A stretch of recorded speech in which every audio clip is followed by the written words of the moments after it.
E nesse vídeo nós vamos falar sobre dois erros clássicos aí que estão destruindo os relacionamentos, especialmente o relacionamento de casal, mas não só ele, né? Também destroem as nossas relações de amizade, de trabalho, as relações familiares, enfim. Isso prejudica e muito todas as nossas relações. E é sobre isso então. Mas antes, deixa eu te dar as boas-vindas. Eu sou a Adriana, aqui no canal a gente fala sobre autoestima, sobre identidade, sobre relacionamento, sobre espiritualidade, vida com Deus, enfim, falamos sobre tudo que a gente precisa para ter uma vida mais leve e relacionamentos mais saudáveis.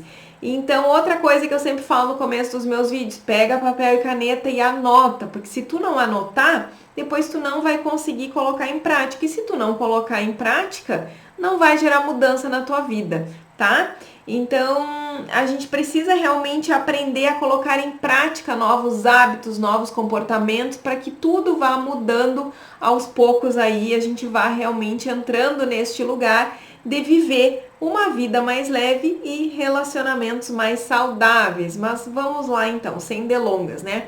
Primeiro fator aí que acaba com as nossas relações, o egoísmo. Sim, mulher amada, a gente é egoísta. Eu sou, tu é, todos nós somos. Nós temos uma tendência a ser cada vez mais egoístas, né? E o mundo hoje nos apoia muito nesse primeiro eu, depois o outro. O que importa é eu ser feliz. Então é tudo muito sobre eu. É muito pouco sobre o que eu preciso, as minhas necessidades, e muito pouco sobre o outro, né? Só que os relacionamentos saudáveis, eles não vão se sustentar com o egoísmo. Ao contrário, um relacionamento é muito mais sobre o outro, né? Num relacionamento saudável, a gente vai sim precisar pensar nas necessidades no outro, o que é bom para o outro, o que é importante para o outro. Isso tudo faz parte de um relacionamento saudável. Quanto mais egoísta a gente for, pior será. Porque não existe esse pensamento do tudo sobre mim e nada sobre o outro, não se sustenta. As relações, elas precisam disso, né? E é justamente o contrário disso. Quanto mais a gente fizer pelo outro, mais a gente constrange o outro em amor, mais o outro consegue ficar grato pelo que a gente faz, mais o outro consegue nos amar de volta, nos respeitar de volta. Mais o outro, ele se sente naquele lugar de: poxa vida, essa pessoa que tá aqui do meu lado tá se empenhando em fazer alguma coisa por mim, eu também preciso fazer por ela. Vocês conseguem entender o ponto? E ao contrário, quanto mais egoísta eu for, quanto mais tudo sobre mim e nada sobre o outro, ao contrário, a gente vai ficando isolada, a gente vai ficando presa nesse andar em círculo sobre mim, é tudo sobre mim, as minhas necessidades. Eu vejo muito na minha prática de consultório, atendendo as mulheres, né, o quanto que, porque eu quero que ele faça, eu quero que o meu marido faça mais as coisas para mim, ele não entende as minhas necessidades, ele não entende o que eu preciso, e isso tudo é legítimo. Só que, ao mesmo tempo, a gente precisa entender o que eu posso fazer também pelo outro. E as necessidades do outro, eu estou olhando ou eu só quero que tudo venha sobre mim? Isso é um pensamento que realmente, assim, esse egoísmo, esse excesso do eu, do que importa é que eu seja feliz. Tá, mas e o outro? Né? O relacionamento é uma troca, é sobre os dois, e isso em todas as relações. A relação de amizade é assim. Agora pensa numa amizade, por exemplo, onde a tua amiga tá sempre te procurando, tá sempre buscando, tá sempre te convidando para tomar um café, tá sempre lembrando de ti, e tu nunca lembra dela para nada. Tu só quer que ela faça as coisas para ti. O que vai acontecer? Isso não vai longe, isso não vai ser sustentável. Chegar um momento que essa amiga vai cansar, porque é só ela que busca, é só ela que se preocupa, é só ela que faz as coisas por ti, e não. De novo, é justamente o contrário. Então a gente precisa sair deste excesso de eu, meu umbigo, as minhas necessidades, e olhar um pouco, tá, mas o que eu posso fazer mais pelo outro? Ou aonde eu posso ceder, aonde eu posso me dedicar um pouco mais, aonde que eu posso realmente ir e fazer algo a mais pelo outro. E aqui, mulheres, muita atenção, tá? Eu sei que muitas de vocês estão pensando assim, ó: Ai, Adri, mas eu faço tudo pelo outro e o outro não valoriza.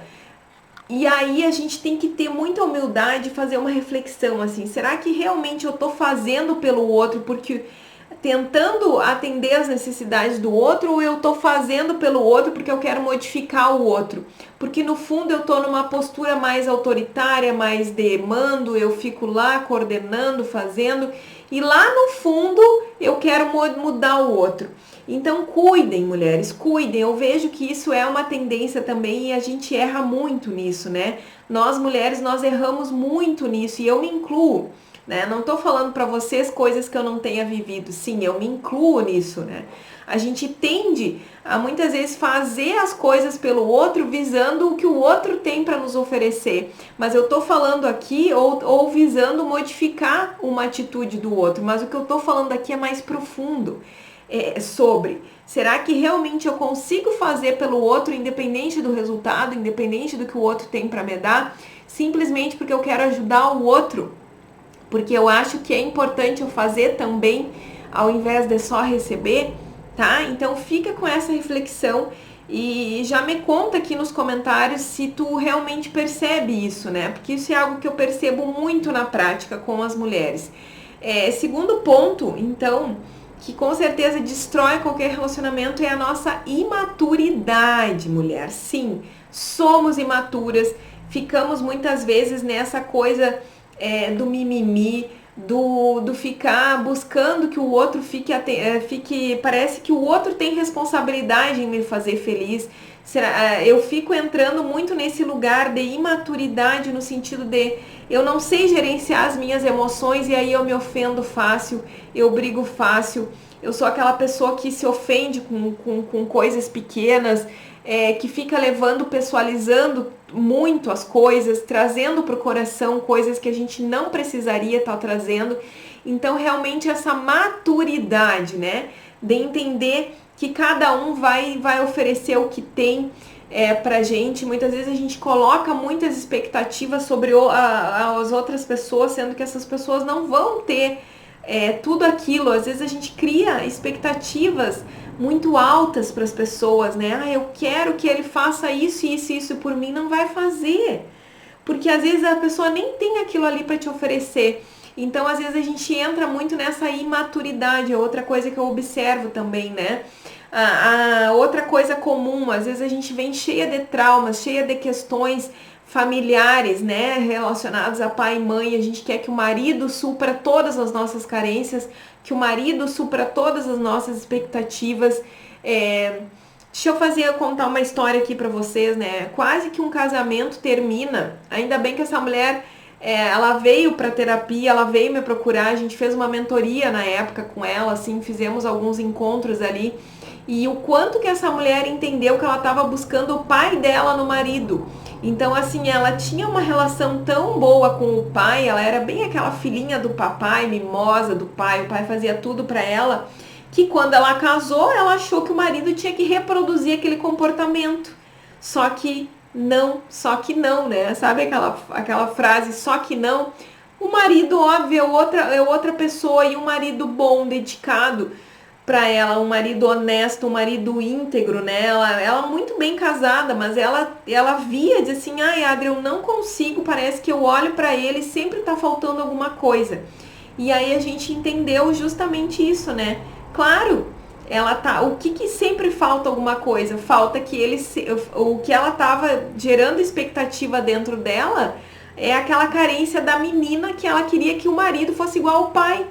E aquilo desgastando o relacionamento deles, né? Então, quando ela percebeu isso, quando ela conseguiu olhar para essas questões, ressignificar isso dentro dela, entendendo que o pai é o pai e que é uma pessoa diferente, que por melhor que o pai tenha sido, o marido nunca vai ser igual ao pai, que ela conseguisse olhar para aquele marido enxergando quem aquele marido extraindo daquele marido o que aquele marido tinha de bom, né? Aí tudo mudou e eles pararam de brigar, o casamento deles virou, mudou da água para o vinho, assim terminaram as brigas, os desentendimentos, aquele desgaste, e ela conseguiu perceber que aquilo era uma grande imaturidade dela.